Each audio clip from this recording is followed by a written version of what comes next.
আমাদের চ্যানেলের সমস্ত গল্পের নোটিফিকেশন সবার আগে পাওয়ার জন্য এখনই সাবস্ক্রাইব করুন আমাদের চ্যানেলটি এবং পাশে থাকা বেল আইকনটি প্রেস করে অল করে দিন। হরেবল উইকেন্ডে আজ আপনার জন্য হেমেন্দ্র কুমার রায়ের লেখা বাদুড়ের পা গল্পটি অবলম্বনে আতঙ্ক ঘনায় যখন। আজকের গল্প পাঠে এবং গল্পের সূত্রধার আমি অতনু। শুরু হচ্ছে আতঙ্ক ঘনায় যখন।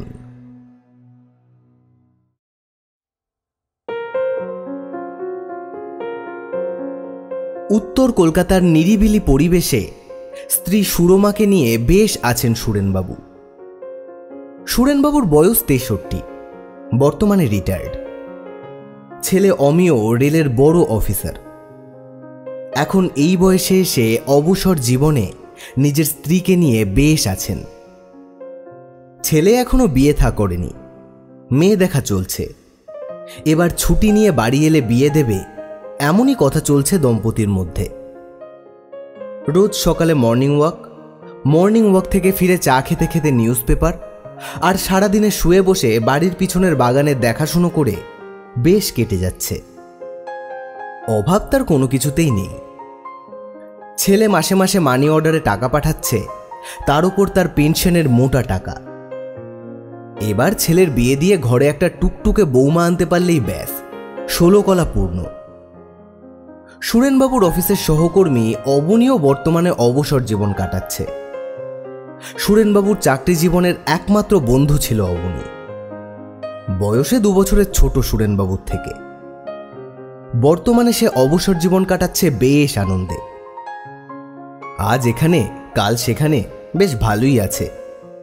কলকাতায় ফিরে সেদিন সকালে অবনীবাবু এলেন সুরেনবাবুর বাড়িতে। সুরমা চা জলখাবার এনে দিল। তারপর তার কার্পেট বোনার কাজে মনোনিবেশ করল।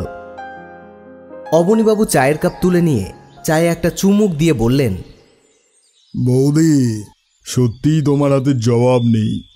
তোমার হাতে চা খেলে মনটা যেন ফুরফুরে হয়ে যায়। সুরমা বলল, অবনী, আজ দুপুরের খাবারটাও এই গরিবের বাড়ি থেকেই খেয়ে যেতে হবে কিন্তু। গরিব? তোমরা? ভগবান এরকম গরিব যেন সবাইকে বানায়। সুরেনবাবু বললেন, সে যাই হোক, তা বলো এবার কোথায় কোথায় ঘুরলে? একটু নিজের অভিজ্ঞতা তো শেয়ার করো নাকি? ঘুরেছি তো অনেক জায়গায়। আমি বলি কি, এবার তোমরাও চলো আমার সাথে সুরেন্দা। আমাদের দেশ যে কতটা অ্যাডভান্স তা বাইরে না বেরোলে বুঝবে না। হ্যাঁ, সে না হয় যাব। তা এবার কি কি দেখলে, কোথায় কোথায় ঘুরলে বলো? আরে সে ঘুরেছি তো অনেক জায়গায়, তবে এবার একটা অন্যরকম অভিজ্ঞতা হয়েছে সুরেন্দা। কীরকম? একটা অদ্ভুত জিনিস হাতে পেয়েছি। আচ্ছা, তা কি জিনিস শুনি? আগ্রা থেকে আমি যখন ফতেপুর সিক্রিতে বেড়াতে গিয়েছি, সেই সময় এক ফকির আমাকে এটা দেয়। জিনিসটা আর কিছুই নয়, বাদরের একখানা পা। সুরেনবাবু আশ্চর্য হয়ে জিজ্ঞেস করলেন, বাদরের পা? সে আবার কি? অবনীবাবু বললেন, বিশেষ কিছুই নয়, বাদরের একখানা শুকনো পা। মিশরের লোকেরা যে উপায়ে মানুষের মরাদেহকে শুকিয়ে রাখে, সেই রকমই কোনো একটা উপায়ে এই বাদরের পাখানা শুকিয়ে রাখা হয়েছে। বলে তিনি পকেটের ভেতর থেকে একটা জিনিস বার করে দেখালেন। এই দেখো। সুরেনবাবুর স্ত্রী সুরমা কার্পেট বুনতে বুনতে মুখ তুলে শিউরে উঠে বললেন, মা গো, তুমি ওটাকে আবার পকেটে পুরে রেখেছো? তোমার ঘেন্না করে না? না, এই জিনিসের গুণ শুনলে তোমরাও হয়তো এটাকে আর ঘৃণা করতে পারবে না বৌদি। সুরেনবাবু কিছুটা অবাক হয়ে জিজ্ঞেস করলেন, গুণ? তা কি গুণ আছে এর শুনি? অবনীবাবু বললেন, এর মহিমায় 3 জন লোকের 3টে করে মনোবাঞ্ছা পূর্ণ হতে পারে। বলেন কি? ধুস, এ আবার হয় নাকি? অসম্ভব। প্রথমে আমারও ঠিক এমনটাই মনে হয়েছিল সুরেন্দা, কিন্তু অসম্ভব নয়। আমাদের ভাবনা চিন্তার বাইরেও এ দুনিয়ায় অনেক জিনিস আছে। কেউ এর গুণ কখনো পরীক্ষা করে দেখেছে? হ্যাঁ, প্রথমে একজন ব্যক্তি এই জিনিসটার গুণ পরীক্ষা করেছিল। তার প্রথম দুটি ইচ্ছের কথা অবশ্য জানি না, কিন্তু তৃতীয়বারে সে একটা অদ্ভুত জিনিস চেয়েছিল। সেই ব্যক্তি সম্ভবত তার জীবনে খুশি ছিলেন না, অথবা হয়তো এই বাদরের পাটাকে বিশ্বাস করতে পারেনি। তিনি তার তৃতীয় এবং অন্তিম ইচ্ছা হিসাবে মরতে চেয়েছিল, এবং সত্যি সত্যি তার এই তৃতীয় ইচ্ছা পূরণ হয়েছে। সেদিন রাত্রে তিনি হার্ট অ্যাটাকে মারা যান। অথচ অদ্ভুত ব্যাপার, তার কোনো হার্টের সমস্যা ছিল না। ঘটনা শুনতে শুনতে সুরেনবাবুর ভ্রু কপালে উঠে যায়। তিনি অবাক বিস্ময়ে বলে ওঠেন, বলো কি অবনী, এ তো ডেঞ্জারাস ব্যাপার। যদিও সেটা একটা কাকতালীয় ঘটনা হতেই পারে, তা আর কেউ এর গুণ পরীক্ষা করেছে? অবনীবাবু একটা দীর্ঘশ্বাস ফেলে বললেন, হ্যাঁ, আমি করেছি, কিন্তু পরীক্ষা করে এইটুকুই বুঝেছি যে অদৃষ্টে যা আছে তা ঘটবেই। নিয়তির বিরুদ্ধে কেউ যেতে পারে না। তোমার ভাগ্য অনেক আগেই লেখা আছে, তা খণ্ডানো সম্ভব নয়। তাই এই জিনিসটাকে আমি গঙ্গায় ফেলে দিতে যাচ্ছি। সুরেনবাবু ব্যস্ত হয়ে বললেন, সে কি কথা, একদম না। কেন?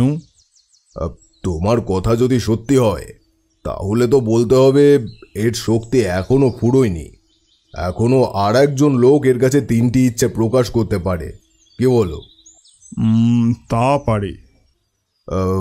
আমি বলি কি, তাহলে ওটা প্লিজ গঙ্গায় বিসর্জন দিও না, আমাকে দাও। অবনীবাবু প্রায় আঁতকে উঠে বললেন, বলো কি সুরেন্দা, আমি তোমার বন্ধু হয়ে এমন শত্রুর মতন কাজ করতে পারবো না। I am sorry. কেন? তুমি জানো না এ কি সাংঘাতিক জিনিস। একে পরীক্ষা করা মানে হচ্ছে স্বয়ং অমঙ্গলকে ডেকে আনা। দেখো ভাই, আমি এসব গাঁজাখুরি কথা বিশ্বাস করি না, তবু একবার ট্রাই করে দেখাই যাক না তোমার রূপকথার ভেতরে ঠিক কতটুকু সত্য আছে।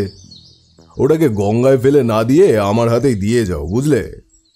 অবনী এক মুহূর্ত কি যেন ভাবল, তারপর একটু ইতস্তত করেই বলল, বেশ, তোমার কথাই থাকুক, কিন্তু যদি হিতে বিপরীত হয় তবে শেষটা আমাকে যেন দোষ দিও না। এই নাও। এই বলে অবনী সেই বাঁদরের পাটা সামনে টেবিলের ওপর রাখল। এমন সময় অবনীর ফোনটা বেজে উঠল। হ্যালো। হ্যাঁ হ্যাঁ, বলুন। ও আচ্ছা, বিকেলের দিকে গেলে হয় না? এমার্জেন্সি? আচ্ছা ঠিক আছে, আমি আসছি। ফোনটা কেটে অবনী সুরমার উদ্দেশ্যে বলল, বৌদি, আজ দুপুরের খাবারের নিমন্ত্রণ রাখতে পারলাম না, কিছু মনে করো না। একটা এমার্জেন্সি পড়ে গেছে, এখনই বেরোতে হবে। চলি সুরেন্দা। বলেই হন্তদন্ত হয়ে বেরিয়ে গেল অবনী।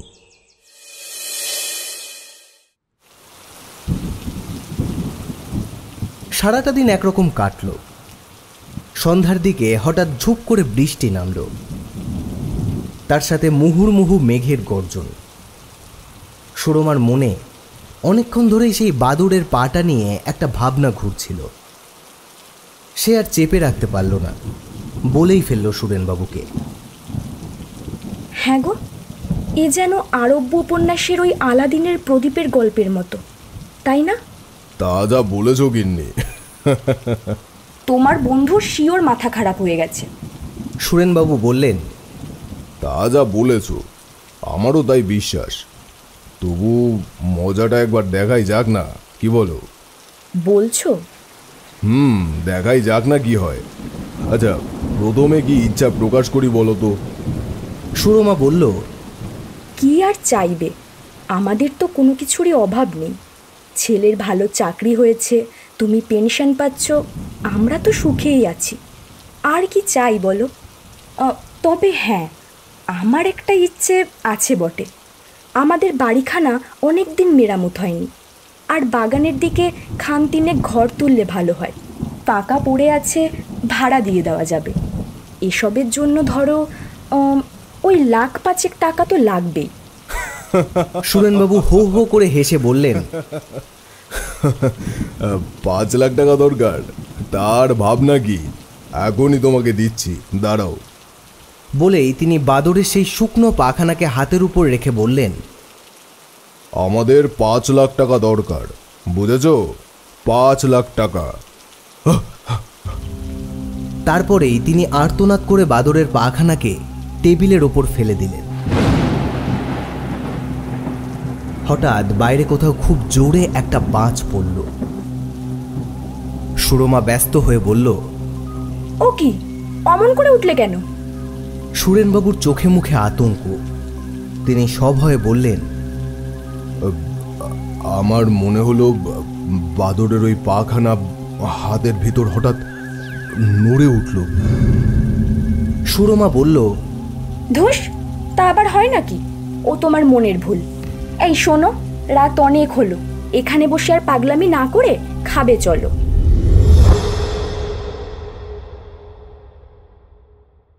সেই রাতে ঘুমিয়ে ঘুমিয়ে সুরেনবাবু একটা অদ্ভুত স্বপ্ন দেখলেন। তিনি দেখলেন একটা বাদর তার পাশে শুয়ে আছে। হুস হুস হুস হুস। তিনি তাড়া দিতেই সে বিছানা থেকে লাফিয়ে পড়ে পালিয়ে গেল। সুরেনবাবু দেখলেন তার একখানা পা নেই। আতকে উঠে মুখ থেকে একটা অস্ফুট শব্দ বের হলো তার, আর সাথে সাথে তিনি বিছানায় লাফিয়ে উঠে বসলেন। তারপর ধীরে ধীরে ঘাড় ফেরালেন পাশে। তার পাশে গভীর ঘুমে শান্ত মুখে শুয়ে আছে সুরমা। সুরেনবাবু তার ডান হাতের কবজি দিয়ে কপালের ঘাম মুছলেন। তারপর আবার শুয়ে পড়লেন, কিন্তু সারাটা রাত আর ঘুম এলো না তার।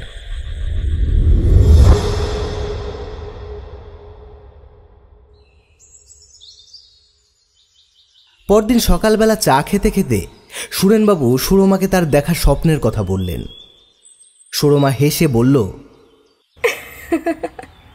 কিন্তু আজ ঘুম থেকে উঠে তুমি বিছানাটা ভালো করে খুঁজে দেখেছো তো? বাঁদরটা হয়তো আমাদের টাকা দিতে। বলতে বলতে থেমে গেল সুরমা। তার চোখে মুখে একটা ভয়ের ছাপ স্পষ্ট, যেন কিছু একটা দেখে ভীষণভাবে চমকে গেছে সে। সুরমা ভীত সন্ত্রস্ত গলায় বলল, এই দেখো দেখো দেখো। সুরমার আঙুল লক্ষ্য করে সুরেনবাবু তাকালেন বাগান সংলগ্ন বটগাছটার দিকে। বটগাছের ঘন পাতার ভিতর থেকে একটা বাদর মুখ বাড়িয়ে বসে আছে। সুরেনবাবুও যেন চমকে উঠলেন, কিন্তু নিজেকে যতটা সম্ভব শান্ত করে অত্যন্ত সহজভাবেই বললেন, পাড়ার ঘোষেদের বাড়িতে 2টো বাদর আছে, জানো না? একটা হয়তো কোনোভাবে পালিয়ে এসেছে আর কি। কথাটা বলে আবার সেদিকে তাকাতেই বাদরটাকে আর দেখতে পেলেন না। বাদরের মুখখানা অদৃশ্য হয়ে গেছে। সুরমা বলল, আমার যেন কেমন ভয় ভয় করছে। সুরেনবাবু কিছু একটা বলতে যাচ্ছিলেন, এমন সময় কলিং বেলটা বেজে উঠল। এখন আবার কে এলো?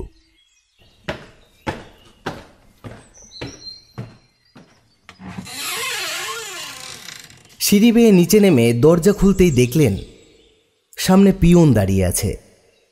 একটা চিঠি আছে স্যার, এই নিন। বলে পিয়ন একটা চিঠি এগিয়ে দিলেন সুরেনবাবুর দিকে। খামের উপরটা দেখেই তিনি বুঝলেন চিঠিখানা এসেছে রেল অফিস থেকে। পিয়ন একটা কাগজ এগিয়ে দিয়ে বললেন, এখানে একটা সই করে দেবেন স্যার। সুরেনবাবু কাগজটাতে সই করে দিলেন।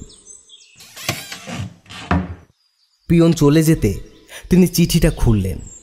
চিঠিতে লেখা, প্রিয় মহাশয়, আপনার পুত্র অমিয় কুমার সেন রেলের কোনো কাজে হাজারিবাগে গিয়েছিলেন। সেখানে জঙ্গলে পাখি শিকার করতে গিয়ে দুর্ভাগ্যক্রমে তিনি এক বাঘের দ্বারা আক্রান্ত ও নিহত হয়েছেন। অনেক অন্বেষণ করেও তার দেহ পাওয়া যায়নি। এই শোচনীয় দুর্ঘটনার জন্য আমরা অত্যন্ত দুঃখিত। রেলের প্রভিডেন্ট ফান্ডে আপনার ছেলের 5 লাখ টাকা জমা হয়েছে। এই টাকা নিয়ে যাওয়ার ব্যবস্থা করবেন। সুরেনবাবু পাগলের মতো চেঁচিয়ে বলে উঠলেন, 5 লাখ টাকা, 5 লাখ টাকা, 5 লাখ টাকা। বলতে বলতে তিনি অজ্ঞান হয়ে গেলেন।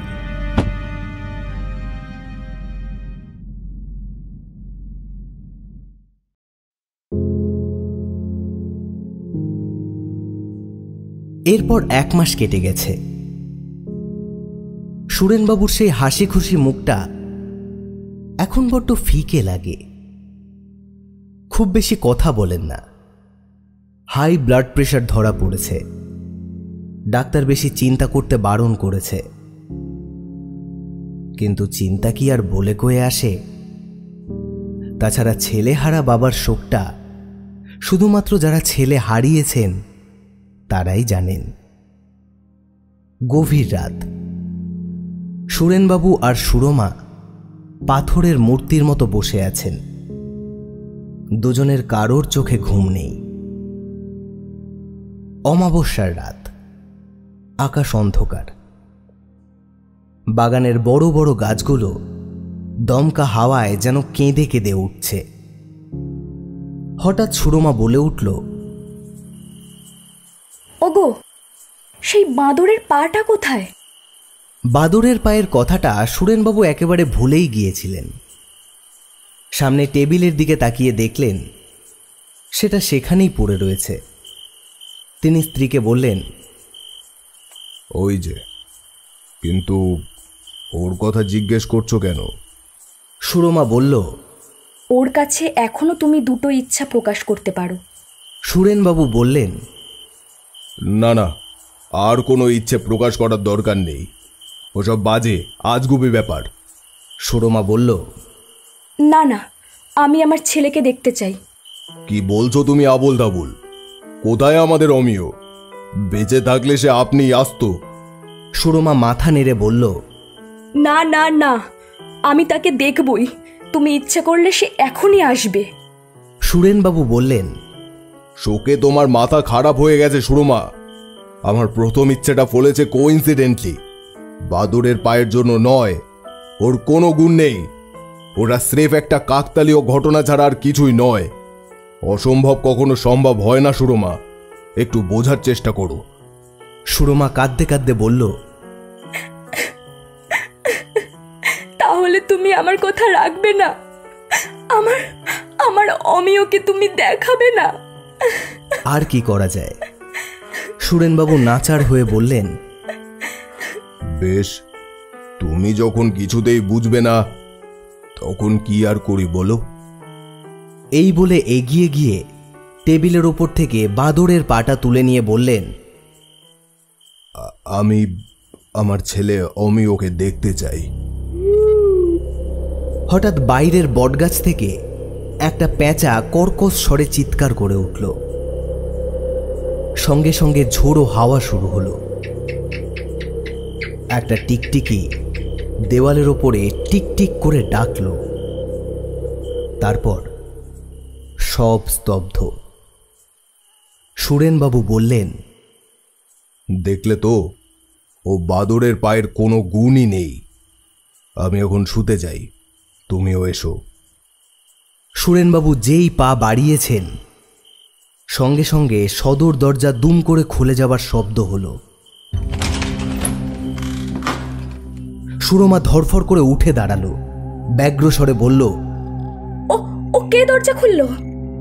সুরেনবাবু বিবর্ণ মুখে বললেন, ও কেউ নয়, ঝোড়ো হাওয়ায় দরজাটা খুলে গেছে হয়তো। না গো না, আমার অমিয় আসছে। আমার অমিয় আসছে। আমি তার পায়ের আওয়াজ চিনি। সিঁড়িতে তার পায়ের শব্দ শুনছো না? সুরেনবাবু আড়ষ্ট হয়ে দাঁড়িয়ে রইলেন। কাঠের সিঁড়ির ওপর কারোর পায়ের শব্দ হচ্ছে বটে, হয়তো ও শব্দটা করছে তার প্রকাণ্ড কুকুরটা। কিন্তু যদি তা না হয়, যদি সত্যিই অমিয় আসে, তাহলে সে কি মূর্তিতে আসবে? বাঘের আক্রমণে সর্বাঙ্গ ক্ষতবিক্ষত, মুখহীন, মুন্ডুহীন, রক্তাক্ত দেহ। সুরেনবাবু আর ভাবতে পারলেন না। শিউরে উঠে টেবিলের ওপর ঝাঁপিয়ে পড়ে বাদরের পাটা তুলে নিয়ে তিনি তার তৃতীয় অর্থাৎ শেষ ইচ্ছেটা প্রকাশ করলেন। আমার ছেলে অমিয়কে আর আমি দেখতে চাই না, চাই না। এক মুহূর্তের দেরি মাত্র, তারপর সব স্তব্ধ।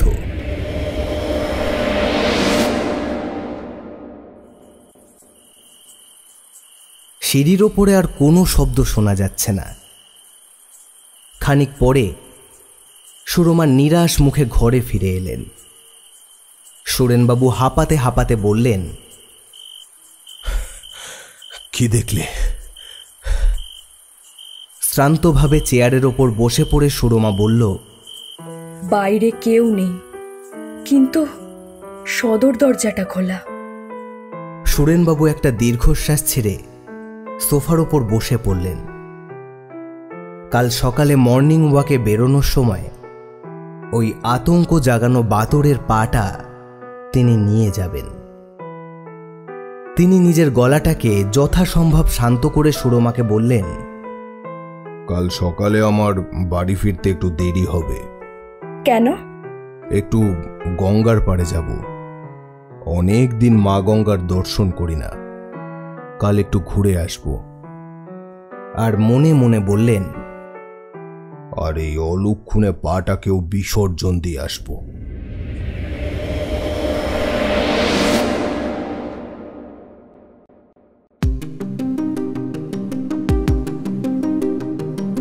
শুনলেন আতঙ্ক ঘনায় যখন, রচনা হেমেন্দ্র কুমার রায়, সুরমার চরিত্রে রিক্তা, অবনীর ভূমিকায় অমিত, পিয়ন, সম্পদ এবং গল্পপাঠ ও সুরেনবাবুর ভূমিকায় অতনু। আবহ এবং প্রচ্ছদ টিম হরেবল উইকেন্ড। সমগ্র পরিচালনা এবং পরিকল্পনা অতনু। শেষ হল আতঙ্ক ঘনায় যখন। আমরা আবার ফিরে আসব নতুন কোনো গল্প নিয়ে। ততক্ষণ ভালো থাকুন, সুস্থ থাকুন আর শুনতে থাকুন হরেবল উইকেন্ড।